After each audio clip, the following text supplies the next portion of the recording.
Sveiki gyvi sausio 4-ąją. Antrojo žiemos mėnesio darbo savaitė įpusėjo ir kol kas iš šaltuko dar nežada. Sinoptikai šiandien ir rytoj prognozuoja 2-6 laipsnių šilumą ir kritulius, daugiausiai lietų, numatomas smarkus ir gūsingas pietvakarių vėjas. Apskritai sausio mėnesio šilumos rekordas užfiksuotas 2007-aisiais, tai yra beveik 13 laipsnių šilumos. Nuo sausio šalčiausias buvo 1940-aisiais. Temperatūra tuomet nukrito 40,5 laipsnių žemiau nulio. Tokios prognozės pats metas žvilgterėti, ką šįryt mums parengė spauda.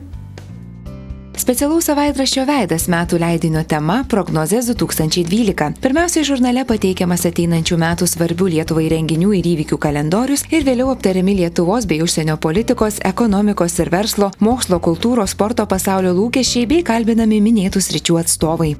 Netoleruoti spekulacijų bankų sektoriuje, korupcijos, svetimų žalingų mūsų valstybei įtakų, ypač žiniasklaidos ir energetikos srityje. Tokią užduotį politikams ir visuomeniai 2012-aisiais kelia Lietuvos prezidentė. Interviu su ja skaitykite publikacijoje Dalia Grybauskaitė. Panašių į snorą bankų Lietuvoje nėra ir nebus.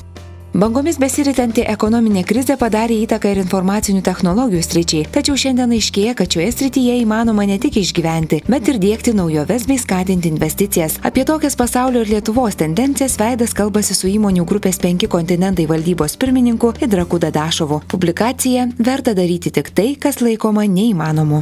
Nuo vienos stambiausių informacinių technologijų bendrovių Microsoft generalinis direktorius centriniai ir rytų Europai Takuya Hirano dalijasi mintimis apie artimiausią debesų bei kitų informacinių technologijų ateitį. Rašinyje debesų kompiuterija tampa net mažiausių įmonių kasdienybė.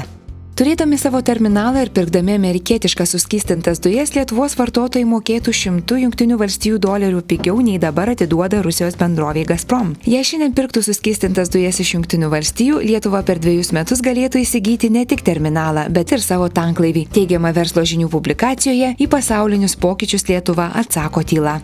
Ne viskas mūsų šalyje blogai, taip ir versti pripažinti tėvynę palikę emigrantai. Parvažiavę kalėdinių atostogų, jie skuba pas odontologus į grožio salonus. Grožio ir sveikatos paslaugos mūsų šalyje ne tik pigesnės, bet ir geresnės kokybės. Kita vertus, emigrantų pinigai smarkiai papildo tokių klinikų sąskaitas. Rašinys Respublikoje: emigrantai pasigražinti grįžta į tėvynę.